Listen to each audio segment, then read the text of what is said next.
Hi guys, एक बार पुनः स्वागत है आपको अपने यूट्यूब चैनल माँ कोचिंग सेंटर पे। तो आज का जो क्लास है, जैसा कि हम लोग जान रहे हैं और आप लोग भी जानते हैं कि हम लोग कर रहे हैं ज्योमेट्री, और ज्योमेट्री के लिए हम लोग क्लास 9th के लिए रेखा गणित हम लोग कर रहे हैं, और साथ में लेसन का नाम है रेखाएं एवं कोण, लाइन्स एंड एंगल। 2 क्लास हम लोगों ने कर लिया और ये क्लास जो है तीसरा क्लास है, यानी कि इसको कह दिया जाए कि हम लोग आज लेकर के आए हैं पार्ट 3rd। ठीक है, आपके लिए चल रहा है ये पार्ट 3rd। तो कल के क्लास में हम लोगों ने जो किया था आपने देखा, और समानांतर रेखा को कर करके हमने छोड़ दिया था। लेकिन आज एक युग्म कोण और है, तो एक युग्म कोण कौन होगा इसको मैं थोड़ा सा रफ करूंगा और एक बार आप लोग को रिमाइंड करा देता हूं कि हम लोगों ने किया था क्या पिछले कक्षा में। तो हम लोग कोण को 2 पार्ट में तोड़ दिए थे, यानी कि एंगल को 2 पार्ट में तोड़ दिया। पहला पार्ट था एकल कोण, और दूसरा पार्ट जो था उसका नाम था क्या, युग्म कोण,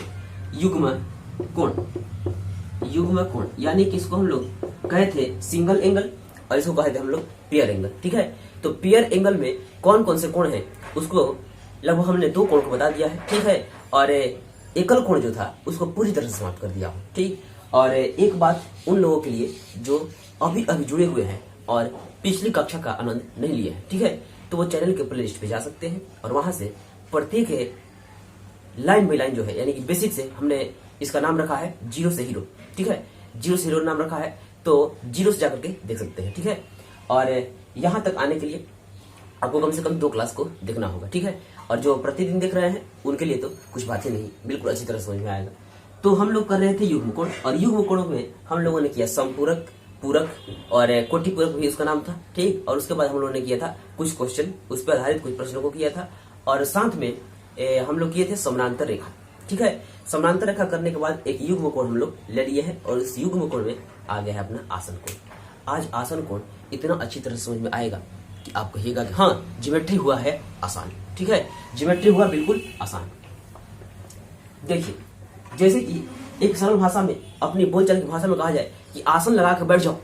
हाँ, आसन लगा के बैठ जाओ, तुरंत फल मिलने वाला है। तो आपका करिएगा, नीचे इस जगह पे प्लास्टिक मार के बैठ जाइएगा। ठीक है, यानी कि इस तरह से बैठ जाइएगा, इस तरह से आप मान लीजिए बैठ गए।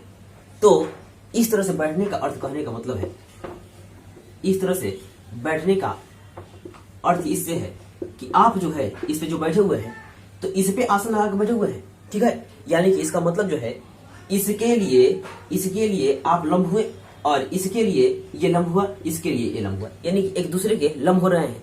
और साथ में लंब तो बताऊंगा, लेकिन आसन फिर से बताता हूं कि परिभाषा लिख करके बताया जाए। ठीक है, परिभाषा लिख के बताया जाए, और परिभाषा लिख करके तो इतना अच्छा तरह से समझ में आएगा कि केवल और केवल यही कहूंगा कि अंत तक बने रहे। ठीक, अंत तक बने रहे और मजा लीजिए। ठीक है, कह रहा है कि जब दो कोणों के लिए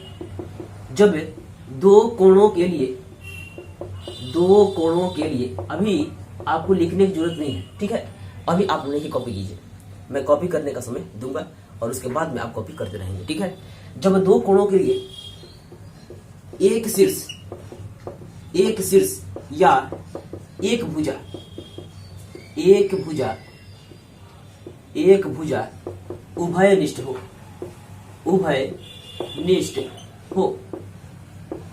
तो दोनों कोण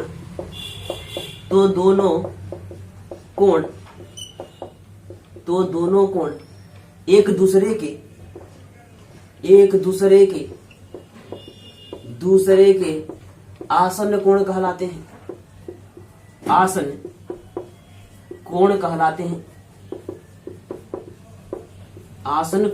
हैं। तो इसे परिभाषा को समझने के लिए एक छोटा सा डायग्राम मैं आपको सामने रखूंगा, और उस छोटे से डायग्राम को समझ करके आप कहिएगा कि डायग्राम और परिभाषा एक दूसरे के पूरक है, यानी कि दोनों एक दूसरे का सत्यापन जरूर करेंगे। तो देखिए, कह रहा है पहले तो आसन कोण समझ में नहीं आएगा तो आपसे प्रश्न बनाने में दिक्कत हो जाएगा। ठीक है, पहले आसन कोण समझ लीजिए, बिल्कुल अच्छी तरह समझिए। देखिए, क्योंकि आसन कोण समझिएगा तो ये समानांतर रेखाओं में जितने कोण बनेंगे, आसन कोण उसमें सबसे मजबूत हिस्सा होगा, यानी कि शुरुआती दौर उसी से चालू होगा। ठीक है, तो देखिए, कह रहा है कि मैं यहाँ पे कोण बना दिया। ठीक, और यहाँ पे एक किरण आकर के खड़ी हुई। ठीक है, या ये किरण आकर के यहाँ पे खड़ी होगी, यहाँ पे खड़ी होगी। तो जब इस तरह से बात हुआ तो हम लोग इसका नाम देंगे ए बी, एक रेखा था, ठीक है, और आकर के ओसी किरण, आकर के ओसी किरण जो है इस पे आकर के खड़ी हो गई है।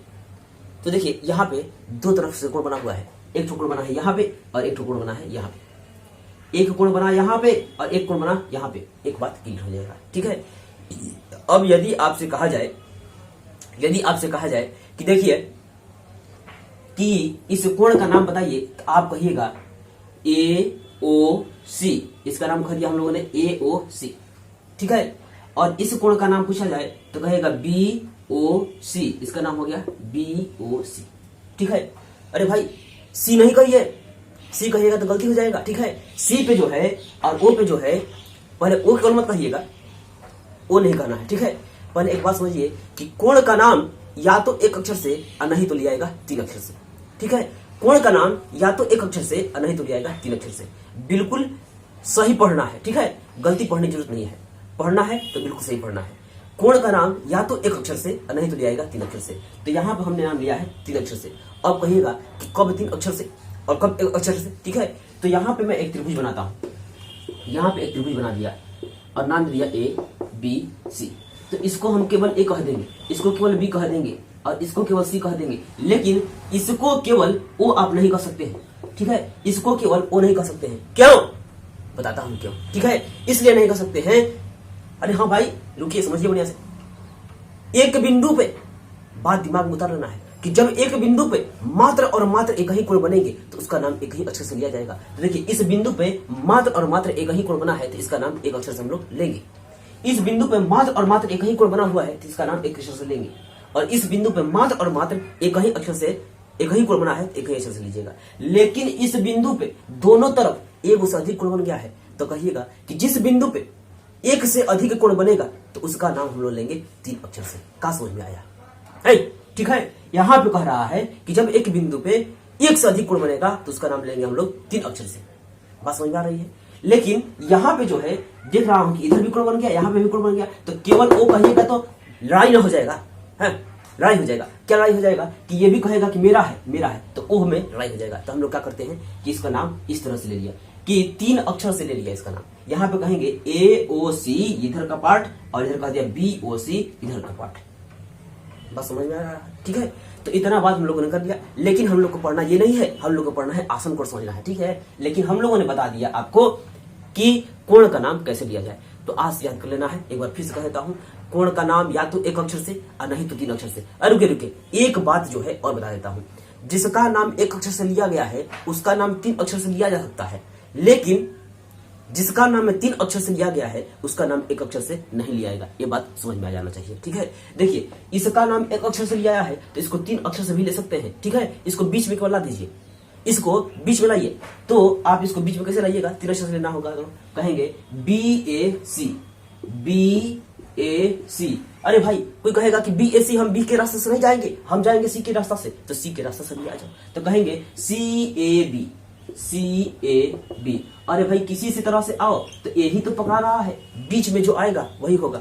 कान इस तरह से पकड़ो चाहे कान इस तरह से पकड़ो, कान ही को तो पकड़ना है, ठीक है। तो बात हो गई बी ए सी और सी ए बी, क्लियर है, ठीक है।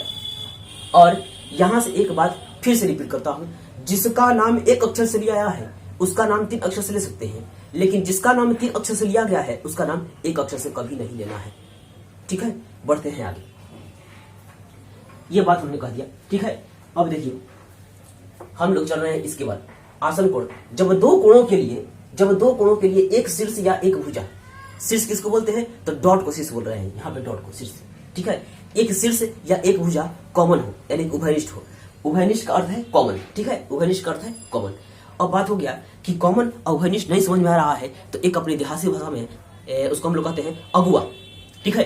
अगुआ आप जानते होंगे, ठीक है। अगुआ मतलब होता है कि लड़की पक्ष की तरफ से भी एक आदमी होगा और लड़का पक्ष की तरफ से भी एक आदमी ही होता है। तो उस आदमी को हम लोग कहते हैं भाई ये मिडिल आदमी है, दोनों तरफ से है, दोनों पक्ष से एक ही आदमी है जो दोनों रिश्ता को सेट किया हुआ है। इसका मतलब जो है कि यहाँ पे अगुआ का काम कौन कर रहा है, आप बताएंगे क्या।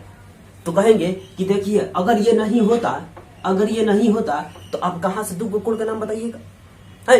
अगर ये नहीं होता तो 2 कोण का नाम बताइएगा, तो कहेंगे नहीं बताएंगे। इसका मतलब जो है वही कॉमन है, ठीक है। तो हम लोग कह रहे हैं कि जिस दो कोणों के लिए एक भुजा या एक शीर्ष कॉमन होगी तो उस दोनों कोणों का नाम हो जाएगा आसन कोण। तो हम लोग को आसन कोण समझ में आ गया होगा, ठीक है। एक बात और देखिए, तो इस तरह से हो गया और यहाँ पे एक लाइन हमने और खींच लिया ए बी सी और यहाँ कह दिया डी।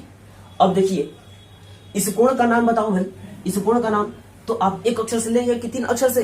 एक अक्षर से लीजिएगा 3 अक्षर से। देखिए अगर इसको कहना होगा तो 3 अक्षर से लेंगे, क्योंकि इस शीर्ष पे एक से अधिक कोण बन रहा है तो इसका नाम 3 अक्षर से लेना होगा, ठीक है। देखिए एक कोण बना है यहाँ पे, एक कोण बन गया है यहाँ पे ये वाला, ठीक, और एक कोण बन गया है यहाँ पे ये वाला। तो इस सी पे, इस बी पे लगभग 3 कोण बन गए हैं, ठीक है। 3 कोण कैसे? देखिए एक तो बड़ा वाला A B C 1 number, A B C 2 number, A B D, A दिखाई दे रहा है, ठीक है, हाँ दिखाई दे रहा है, ए बी डी, और एक बात हो गया है C B D, C B D, ठीक है। इतने कोण बन गए हैं, 3 कोण बने हैं, ठीक है। तो अगर एक बात बता दीजिए कि अगर ये नहीं रहता तो आप कई गो कोण का नाम बताइएगा? तो कहेंगे एक ही कोण का नाम बताएंगे। अरे भाई उसके चलते हम लोग 2 कोण बन गया था, और लेकिन जब वो नहीं रहा तो 3 कोण बन गया था, ठीक है, एक ही कोण बना था। तो यहाँ पे हम लोग परिभाषा से बिल्कुल संतुष्ट हो गए हैं कि जब 2 कोणों के लिए एक भुजा या एक शीर्ष कॉमन हो, उभयनिष्ठ हो, तो उसका नाम होगा आसन कोण। बात समझ में आ रहा है, ठीक है। तो बढ़ते हैं आगे आसन कोण के बाद। इसको हमने किया अभी रफ, और चाहे तो एक आप उदाहरण ले सकते हैं हमारे साथ, इस तरह से कर लीजिए, ठीक है। और इसको अच्छी तरह से दिखने के लिए एक बार फिर से बना लिया जाए। ये हुआ आसन कोण, ए बी हमने कह दिया, यहाँ पर कह दिया सी और यहाँ पर कह दिया ओ। तो इस कोण को दोनों मिला करके आसन कोण हम लोग कहेंगे। कोई कहेगा कि आसन कोण बताओ, तो कहेंगे रुको बताता हूं, ए ओ सी, कहेंगे ए ओ सी, और इसका नाम बताइए, तो इसका नाम बी ओ सी या सी ओ बी। अरे भाई घेरना है किसी भी तरह से आकर के उसको घेर लीजिए, ठीक है। यानी कि कह देंगे बी ओ सी, इतना बात क्लियर हो गया। ये दोनों आसन कोण ही तो है, बात समझ में आ रही है, ठीक है। तो बढ़ते हैं आगे, ठीक। अब कितना समझ में आ रहा है आप वीडियो को लाइक करके बता सकते हैं कि कितना आपको समझ में आ रहा है, ठीक है। और अगर समझ में आ रहा है तो किसी और का भला हो तो अपने दोस्त मित्र, अपने रिलेटिव जो भी हैं उनके पास ये वीडियो को जरूर से जरूर शेयर करिएगा, ठीक है। समझ में आ रहा होगा तो, ठीक। तो बढ़ते हैं, और समझ में आएगा क्यों नहीं भाई, समझ में आएगा क्यों नहीं, ठीक। नहीं पढ़ने वाले को भी पढ़ने का आदत लगा दिया जाएगा, ठीक है। ये बात तो आप समझ ही रहे हैं, ठीक है। तो बढ़ते हैं आगे, और साथ में एक बार मैं हट जाता हूं ताकि आप अच्छी तरह से एक स्क्रीनशॉट ले लीजिए। अब अपना कल हम लोगों ने किया था कि देखिए एक अच्छा कोण जो बनेगा, कैसा अच्छा भाई, तो समानांतर रेखाओं द्वारा जो कोण बनेगा उन्हीं को हम लोग अच्छा कोण भी कह रहा है, ठीक है। और उसको हम लोग आज बिल्कुल अच्छी तरह से समझ लेंगे, ठीक है। तो यहां से मैं इसको रफ कर रहा हूं, यहां से हुआ ये रफ।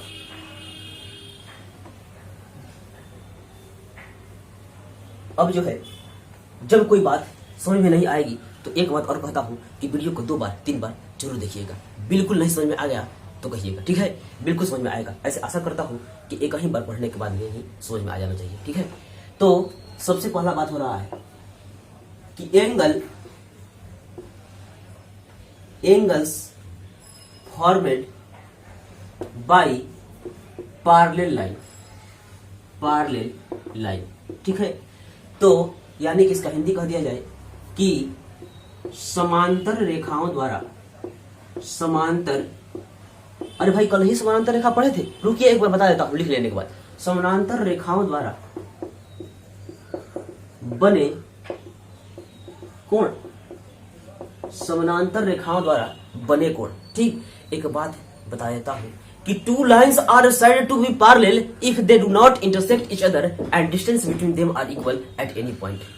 हाँ रुकिए, ये भाई क्या है, तो ये कह रहे हैं कि जब 2 समानांतर रेखाओं, ऐसी 2 रेखाएं जिनके बीच की दूरियां सभी जगह पे बराबर हो और वे कभी भी एक दूसरे को प्रतिच्छेद ना करें तो समानांतर रेखाएं कहलाएंगी। इसका मतलब जो है इस लाइन को आप कितना भी आगे पीछे बढ़ाइए भाई, ये कभी भी एक दूसरे को काटेंगे नहीं, तो हम लोग कह देंगे ये दोनों लाइन समानांतर रेखा है। और साथ में कहीं पे इसको नाप लीजिए तो समानांतर रेखाओं के बीच की दूरी आपको बराबर ही मिलेगी।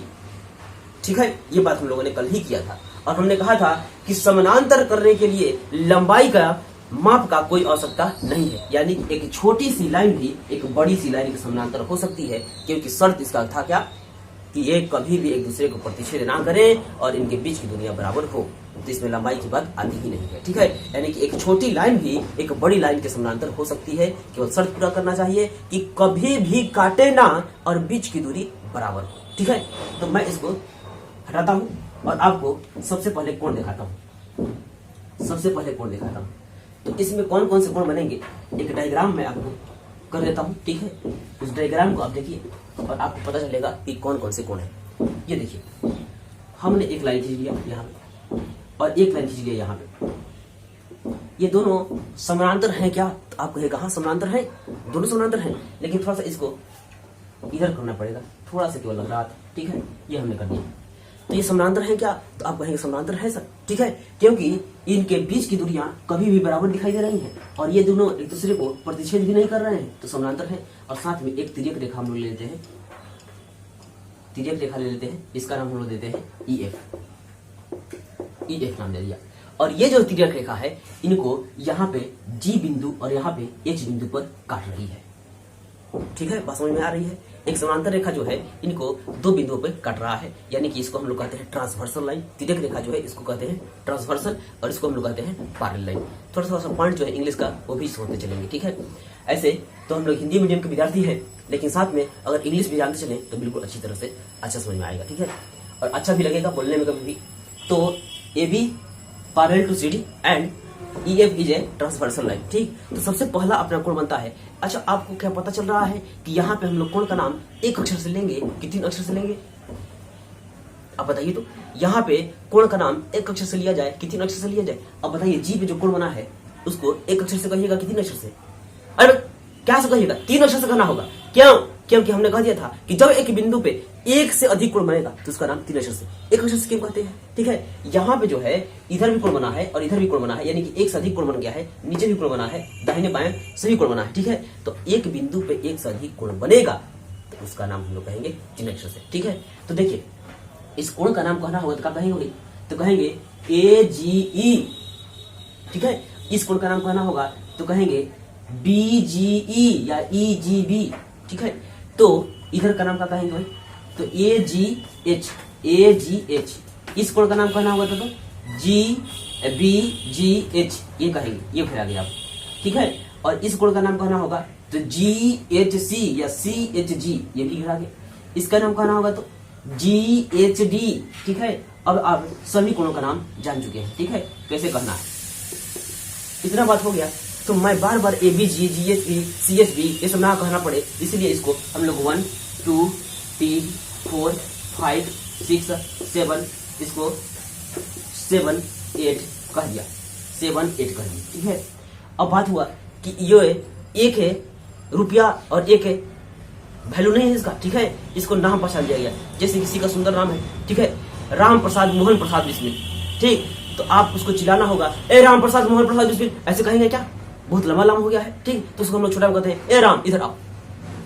ये तो बात है, यही तो है तरीका कि बड़े नाम को ना लेकर के हम लोग उसका छोटा नाम ले लिया है, एक कह दिए हैं। ठीक, आप चाहे तो क ख ग ABCD छोटा वाला ABCD भी कह सकते हैं, पहचानने का एक तरीका है, ऐसे ये एक है नहीं। ठीक है, केवल एक कहने का अर्थ है AGE या EGH, हम लोग केवल पहचानने के लिए उसको कह दिए। ठीक है, हाँ एक बार फिर से, किसी का नाम बड़ा है भाई मोहन प्रसाद भगवत प्रसाद सिंह, तो हम लोग कहेंगे, चिल्लाना होगा तो मोहन प्रसाद भगवत प्रसाद सिंह। अरे भाई कहते कहते ही वो नहीं सुनेगा, तो हम लोग क्या करते हैं, एक छोटा नाम उसका चुन लेते हैं, ए मोहनो आओ, कहते हैं तो इस तरह से। ठीक है, तो यही तो है, केवल उसका नामकरण किया गया है ताकि वो बढ़िया से सुन ले। ठीक, और हम भी उसको समझ ले। ठीक, तो हमने सबसे पहला कोण हमें ढूंढना है कि समानांतर रेखाओं द्वारा बना सबसे पहला कोण कौन है। ठीक है, तो हम कहेंगे पहला कोण अपना आ रहा है एकांतर कोण, एकांतर कोण, alternate angle, alternate angle. Alternate angle को हम लोग सबसे पहले दो पार्ट में तोड़ दें इसको, ठीक है, आपको समझ में बिल्कुल अच्छी तरह से आएगा। इसको दो पार्ट में तोड़ देते हैं। किसको तोड़ दिया? एकांतर कोण। तो पहला एकांतर कोण है अंत एकांतर कोण। अंत एकांतर, अंत एकांतर कोण यानी कि interior, interior alternate, alternate angle, interior alternate angle, ठीक है। और दूसरा नाम हो जाएगा बाह्य कोण, बाह्य एकांतर, बाह्य एकांतर, बाह्य एकांतर कोण, ठीक है। इसको हम लोग कहते हैं exterior, exterior alternate, exterior alternate angle. ये बात हुआ, ठीक। Interior alternate, exterior alternate. तो बात हो गई कि पहला नंबर तो इंटीरियर अल्टरनेट, एक्सटीरियर अल्टरनेट इसमें है कौन, ठीक। तो जैसे अगर आपसे कह दिया जाए कि आपका क्लास अल्टरनेट चलेगा, अल्टरनेट मतलब सोमवार को लगा है तो बुधवार को, मंगलवार को नहीं लगेगा, अब बुधवार को लगेगा। बुधवार को लगा है तो बृहस्पतिवार को नहीं लगेगा, अब लगेगा आपको शुक्रवार को। तो अल्टरनेट कहने का मतलब यही है। अल्टरनेट मतलब होता है एक बीच करके, ठीक। तो देखिए बात हो रहा है, पहले तो जल्दी से याद करना है। तो एकांतर मतलब समझ लीजिए कोना कोनी, एकांतर मतलब होता है कोना कोनी, ठीक है। तो देखिए यानी कि 4 का दोस्त 5 है, 4 का कोना 5, तो 4 जितना होगा उतना ही होगा 5। 4 5 3 6, ये भी कोना बना रहे हैं। तो ये अंदर में कोना बना रहे हैं तो ये अंत एकांतर हो गए, ठीक। और बाहर के जो कोना बना रहे हैं ये बाह्य एकांतर हो गए, यानी कि 1 का कोण 7 दोस्त हो गया और 2 कोण का 8 कोण दोस्त हो गया। ये बाह्य का एकांतर हो गया। और बाह्य का एकांतर मतलब कोना कोनी, ठीक है। बाह्य का एकांतर मतलब होता है कोना कोनी। तो हम लोग कहेंगे अंत एकांतर में कि कोण 3 बराबर कोण 6, कोण 3 बराबर कोण 6, और कह देंगे कोण 4 बराबर कोण 5, कोण 4 बराबर होगा कोण 5। दिखाई तो देख ही रहा हो, हाँ दिखाई दे रहा है। कोण 3 बराबर हो गया है 6 के, 3 बराबर हो गया है 6 के, 4 बराबर हो गया है 5 के। बस समझ में आ रहा है, ठीक है। और यहाँ पे जब आएंगे तो कह रहे हैं हम लोग बाह्य एकांतर कोण। बाह्य एकांतर कोण मतलब बाहरी का कोना कोनी, ठीक है। यानी कि 1 का दोस्त हो गया है 7, हाँ भाई 1 का दोस्त हो गया है 7, और यहाँ का 2 का कोण हो गया है 8, ठीक है। यानी कि बाह्य का कोना कोनी, ठीक है, बाह्य एकांतर कहलाएगा। तो कह देता हूं यहाँ पे कि 1 का दोस्त हो जाएगा, 1 का दोस्त हो जाएगा 7, 1 बराबर कोण 7, ठीक है। और 2 बराबर हो जाएगा कोण 8, कोण 2 बराबर कोण 8। ये बात हो गया है। कोण 1 बराबर कोण 7 और कोण 2 बराबर कोण 8, ये भी बात हो गया, ठीक। अब देखते हैं अंत एकांतर को हम लोगों ने तोड़ दिया, एकांतर कोण को बल्कि तोड़ दिया, अंत एकांतर और बाह्य एकांतर। अब आपका काम हो गया है इसको कॉपी करने का, ठीक। तो आप चाहे तो कॉपी कर लीजिए या चाहे तो स्क्रीनशॉट मार करके उसको रख लीजिए, ठीक है। और बाद में आप देखते रहेंगे। मैं एक बार हट जाता हूं, जल्दी से एक बार आप लोग कॉपी कर लीजिए।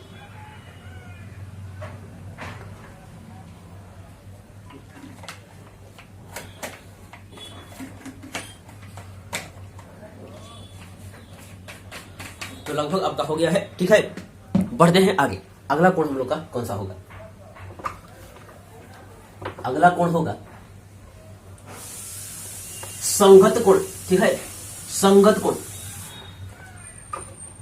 अगला कोण का नाम हो गया है संगत, संगत कोण, करस्पॉन्डिंग एंगल,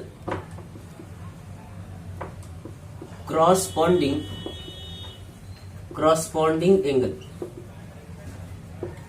अब कहिएगा कि करस्पॉन्डिंग एंगल कौन सा है? तो जैसे एकांतर कोण बिल्कुल दिमाग में उतार दिया हूं, वैसे ही संगत कोण भी दिमाग में उतार देता हूं। पहले मैंने उसको बताया एक तरीका कि जब भी आपको समझ में नहीं आता है, हाँ जब भी आपको समझ में नहीं आता है कि एकांतर कोण, अंत एकांतर, बाह्य एकांतर कौन सा है, तो कहिएगा कोना कोनी, ठीक है। कोना कोनी मतलब होता है अंदर का कोना कोनी बनेगा तो अंत एकांतर, और बाहरी का कोना कोनी बनेगा तो बाह्य एकांतर। उसी तरह से आ गया है संगत कोण, ठीक है। संगत कोण मतलब होता है संगतिया, ठीक है। संगत कोण मतलब संगतिया, मतलब आप समझिए एक इमेजिन सोचिए कि हम लोग 5 तल्ले पे हैं, एक 5 तल्ला मकान है उस पे है। तो आप बताइए कि क्या ऊपर का आदमी ठीक नीचे का आदमी को देख पाएगा का? तो कहेगा कि ना। वो किसको देखेगा, तो और उसके नीचे जो होगा उसको देखेगा। जैसे कि मान लीजिए कि 1 तला 2 तला 3 तला 4 तला पे है, ठीक है, तो यहाँ के आदमी इसको अपने नीचे को देख पाएगा का, तो कहेगा नहीं देख पाएगा। ये किसको देख पाएगा, तो यहाँ पे देख पाएगा।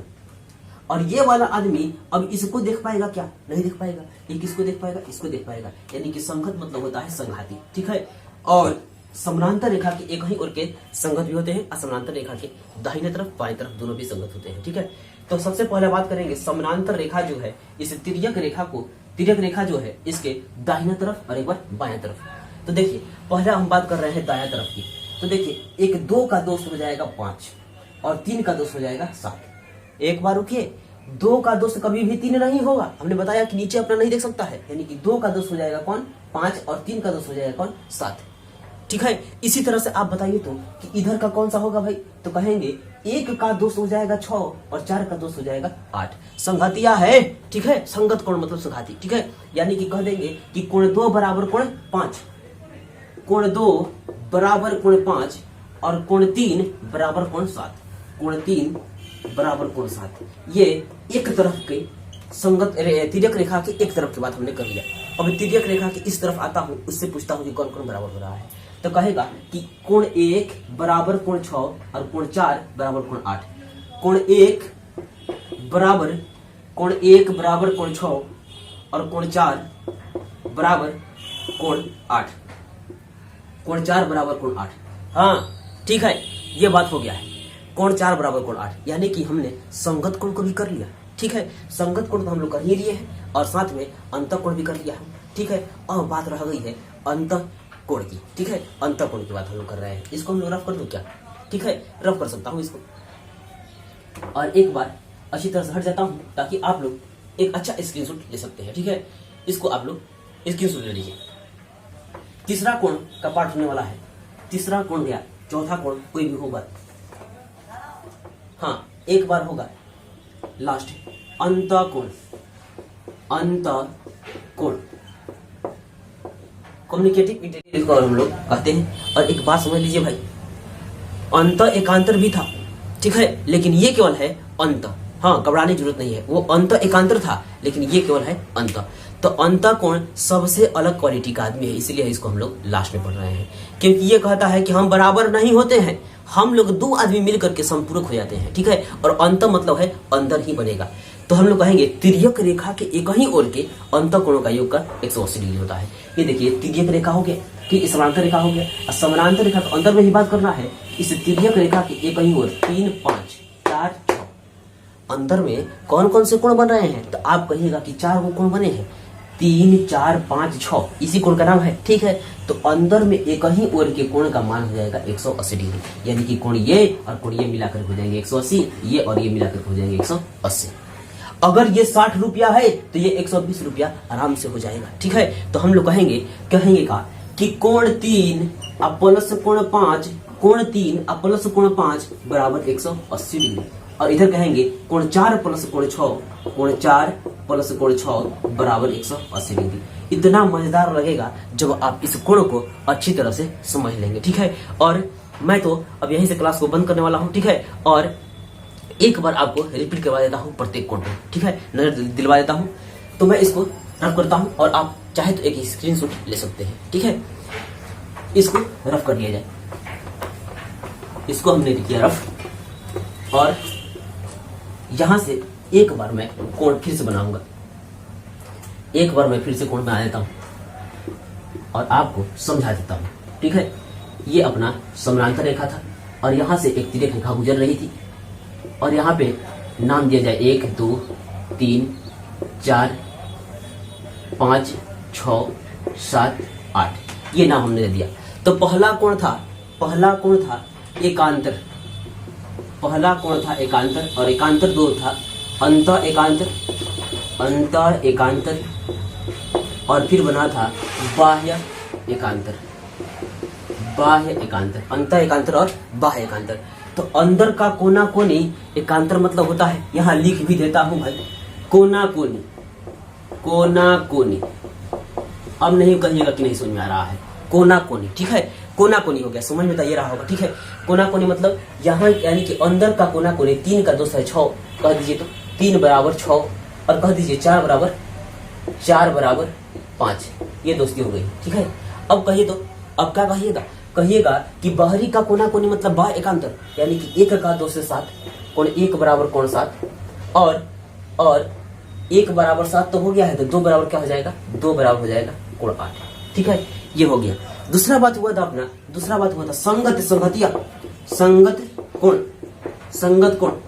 संगत कोण मतलब एक ऊपर एक नीचे, ठीक है। कहिए तो हमारे साथ एक ऊपर एक नीचे और नीचे, ठीक है। यानी कि एक ऊपर और एक नीचे और एक नीचे, यही तो है तरीका। यानी कि 1 का 2 से हो जाएगा 6 कोण 1 बराबर कोण 6 और 4 बराबर हो जाएगा 8 कोण 4 बराबर कोण 8। ऐसी तो दोस्ती बनानी है। उस तरफ कहिए तो कोण 2 बराबर कोण 5 और कोण 3 बराबर कोण 7, कोण 2 बराबर कोण 5 और कोण 3 बराबर कोण 7, ठीक है। इसी तरह से समझ में आएगा, हाँ इसी तरह समझ में आएगा जैसे कि क्लास में समझ में आता है, ठीक है। तो आगे बात होगा अंतःकोण, केवल अंत, इसीलिए लिख रहा हूं। एक बात मैं क्लियर करा देता हूं, ये देखिए अंत एकांतर है और ये केवल अंतःकोण है, ठीक है। तो बात समझ जाना होगा, कोई असुविधा नहीं रखना होगा दिमाग में और कोई भी आपने डाउट नहीं रखना होगा, क्लियर कर लेना होगा, ठीक है। अंतःकोण है, ये बराबर नहीं होता है, देखिए सभी लोग बराबर है, ये बराबर नहीं होगा। तो हम लोग कहेंगे अंदर में कौन कौन सा कोण बना है, तो आप कहेगा ये 2 कोण बने हैं, तो ये और ये दोनों मिलाकर 180 और ये दोनों मिलाकर के 180, यानी कि 3 + 5 बराबर 180 डिग्री। और कहेगा 4 + 6 बराबर 180। ये भी बात क्लियर हो गया है, ठीक है। तो बस इस पूरे क्लास में हमने पूरे कोण को समानांतर रेखाओं द्वारा बने पूरे कोण को समाप्त कर दिया है। और आज के लिए बस इतना ही। मिलते हैं अगले क्लास में और बिल्कुल अच्छी तरह से मिलेंगे, ठीक है। अच्छी तरह से मिलेंगे आपसे, ठीक है। और इतना अच्छा एक बात बताने वाला हूं, हम लोग करेंगे प्रमेय अभिगृहित क्या होते हैं इन दोनों में संबंध, क्योंकि अगला क्लास कभी भी मिस नहीं होना चाहिए। तब तक के लिए गुड बाय।